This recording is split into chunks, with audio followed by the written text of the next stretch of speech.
Okay, तो अब जो हमारा टॉपिक ऑफ डिस्कशन है that is the fourth state of matter, the plasma. Okay, चलिए ईमान जल्दी से रीड आउट करें। Plasma is the first state of matter. It was identified by William Crookes in 1879. He obtained it by heating molecular gas changing in atomic form and then to ionic form at higher temperature. At a अच्छा, मैं higher देखिए temperature of ईमान रुके। अच्छा, plasma क्या है सबसे पहले आपको बताना चाहिए, it is the fourth state of matter. Okay, पहले कौन सी स्टेट्स ऑफ मैटर है मुझे बताइए। Gases. oxygen, solid, liquid, and gases. Yes, not oxygen. Okay, तो प्लाज्मा अब क्या है, फोर्थ स्टेट ऑफ मैटर है। ये किसने आइडेंटिफाई किया था, विलियम क्रुक्स ने 1879 में इनको आइडेंटिफाई किया था। अब उसने असल में क्या किया, उसने प्लाज्मा कैसे ऑब्टेन किया, उसने प्लाज्मा ऑब्टेन किया कि उसने पहले एक मॉलिक्यूलर गैस ली, उसको बहुत ज्यादा हीट किया, जो उसके उस मॉलिक्यूल्स के थे ना गैस के, वो सब के सब टूट के एटम्स में कन्वर्ट हो गए।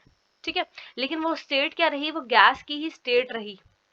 अब क्या है कि दैट वो जो गैसेस थी एटॉमिक स्टेट में थी, वो नेक्स्ट कन्वर्ट हो गई into ions. Clear. Yes, ma'am. चले अब एट हाई टेम्परेचर बढ़े। At a higher temperature of 10,000 K to 100,000 K, electrons hmm, are removed from the atoms to form ions. Plasma is composed of a ionized इसको gas underline करते चल जाओ इस line को। Unionised gas, free electrons and positively charge particles. आगे। most of the universe contains matter in the plasma state. About 99%, all shining stars and interstellar spaces is filled with plasma. On our planet Earth, plasma is fourth state of matter because of unique physical properties distinct from solid, liquid, and gases. अच्छा, simply बात ये क्या है कि that जब बहुत ज्यादा high temperature हो जाता है ना बच्चे, 10 वॉट्स का या 10 इलेक्ट्रॉन वॉट्स का या फिर 100 इलेक्ट्रॉन वॉट्स का, तो क्या होता है कि दैट वो वाली जो गैस जो कि मॉलिक्यूलर फॉर्म से एटॉमिक फॉर्म में कन्वर्ट हो गई थी ना, अब उसके एटम्स के अंदर से क्या हो जाते हैं, इलेक्ट्रॉन्स निकलना शुरू हो जाते हैं। तो देखो, जब भी किसी का इलेक्ट्रॉन रिमूव होता है किसी एटम का, तो हमने क्या पढ़ा था, एक नेगेटिवली चार्ज आयंस बनते हैं, right. Yes, ma'am. Sorry, positively charge ions बनते हैं, ईमान। मैम वो रिमूव करेगा तो हाँ, जब नेगेटिव नहीं इलेक्ट्रॉन्स, आएगा। देखो, same number of electrons and same number of protons होते हैं, राइट। जब एक इलेक्ट्रॉन यस, निकल गया तो एक पॉजिटिव वैल्यू बढ़ गई ना। Yes ma'am. ठीक है, तो पॉजिटिव आयंस आपके पास जनरेट हो जाते हैं। ठीक है, तो ये जो पॉजिटिव आयंस वगैरह वाला मिक्सचर है, और उसी मिक्सचर के अंदर वो जो इलेक्ट्रॉन्स निकल गए थे वो भी मौजूद हैं। और अभी बहुत सारे ऐसे गैस के मॉलिक्यूल्स और एटम्स मौजूद हैं जो कि क्या हुए, जो कि अभी एटम्स और मॉलिक्यूल्स की फॉर्म में ही हैं, वो आयंस में कन्वर्ट नहीं हुए। ठीक है, तो ये जो सारा मिक्सचर है इसको प्लाज्मा कहते हैं, जो कि अनआयनाइज्ड गैस कंसिस्ट करता है। अनआयनाइज्ड गैस कौन सी, molecular gas and atomic gas. Clear. Yes ma'am. Free electrons वो जो अभी हम पढ़ रहे थे कि that they are removed because of the very high temperature. और आयंस कौन से बन रहे हैं, पॉजिटिवली चार्ज आयंस बनते हैं जिनके अंदर से इलेक्ट्रॉन निकल जाता है। क्लियर। Yes ma'am. मैम ठीक है, अब इनने आपको क्या कहा है, इनने ये कहा है कि दैट पूरी यूनिवर्स के अंदर ना ऑलमोस्ट 99% जो है वो क्या है, प्लाज्मा ही मौजूद है, ना सॉलिड है, ना लिक्विड है, ना गैस है, बल्कि क्या है, हर चीज प्लाज्मा की फॉर्म में मौजूद है। पॉजिटिव आयंस की फॉर्म में, इलेक्ट्रॉन्स की फॉर्म में, और साथ में क्या है कि दैट आपके पास आयनाइज्ड गैस है।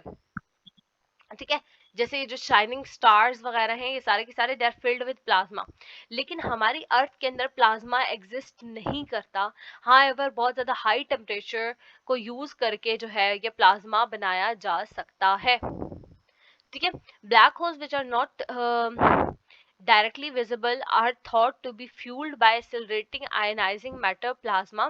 अच्छा, ब्लैक होल्स क्या है, ब्लैक होल्स हैं ऐसे होल्स, कहा जाता है स्पेस में मौजूद है जो कि अपने अंदर हर चीज को जो है वो मतलब इनके अंदर हर चीज दाखिल हो जाती है और वो फिर बाहर नहीं निकलती।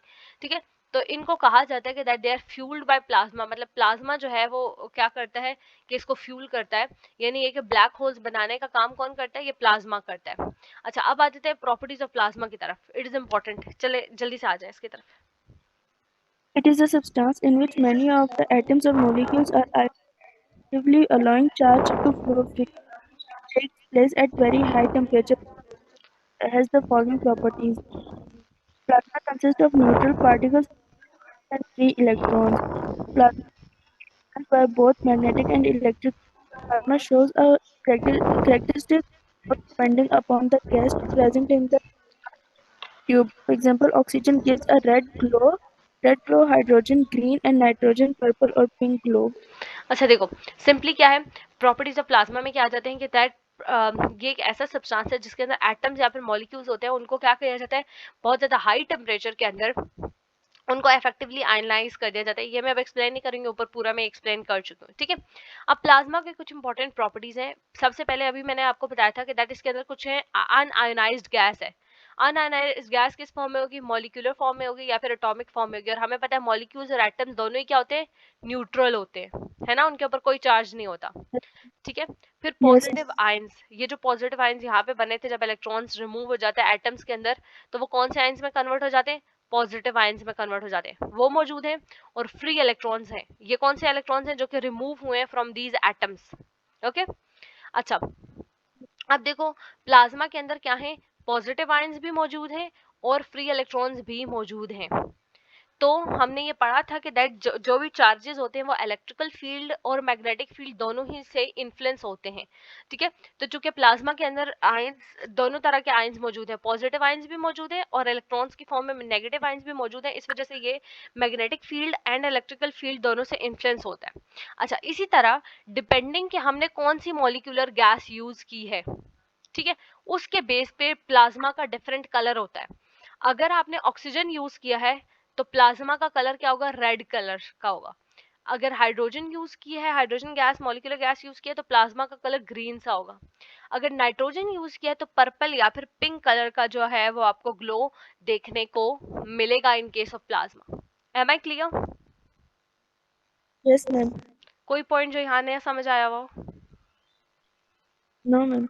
मैम ये इंटरस्टेलर है, इंटरस्टेलर स्पेस। कहाँ पे है? मैम ये पहला para first state of matter, second paragraph. Just a minute.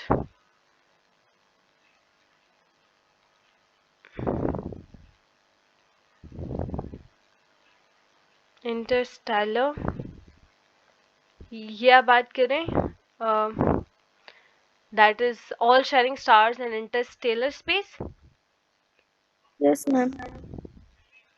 देखो, इंटरस्टेलर स्पेस जो होती है वो बेसिकली जैसे दो स्टार्स है ना, उनके बीच का जो डिस्टेंस होता है ना उसे इंटरस्टेलर स्पेस कहा जाता है, ओके मैम। ठीक है। Yes ma'am. ये आपके पास सिंपली जो है वो इसकी सिंपलेस्ट डेफिनेशन है कि दो स्टार्स हो गए, जैसे सपोज हमारा एक सन हो गया, किसी और गैलेक्सी का दूसरा सन हो गया, तो उनके बीच की जो स्पेस होगी उसे इंटरस्टेलर स्पेस कहेंगे। उनके बीच का जो डिस्टेंस होगा, उनके बीच का जो स्पेस, असल में क्या है, उनके बीच का जो फासला है एक दूसरे से। Okay ma'am. ओके, सो आपको ये टॉपिक भी क्लियर हो चुका है। एंड यस दूसरा भी, मैम। अब बस हमारा लिक्विफैक्शन ऑफ गैसेस वाला टॉपिक रह गया है, वो इंशाल्लाह हम कल रीड आउट करेंगे और हमारा ये टॉपिक कंप्लीट हो जाएगा।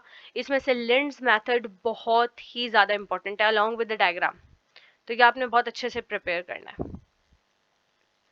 ओके, प्लाज्मा में से okay generally ma'am. Short question आ जाता है, तो वो आप शॉर्ट क्वेश्चन आपको पता होना चाहिए, आपको पता होना चाहिए प्लाज्मा के अंदर क्या क्या मौजूद है, और इसके साथ साथ हाई टेम्परेचर, कितना टेम्परेचर जो होता है वो यूज होता है, और प्लाज्मा के अंदर कौन कौन सी स्टेजेस आती हैं, पहले मॉलिक्यूलर गैस होती है, फिर एटॉमिक गैस होती है, फिर वो आयंस बनते हैं। तो ये सब चीजें जो है वो आपने इसमें देख लेनी है। देन प्रॉपर्टीज ऑफ प्लाज्मा के नाम से भी आपको एक शॉर्ट क्वेश्चन हो सकता है आ जाए।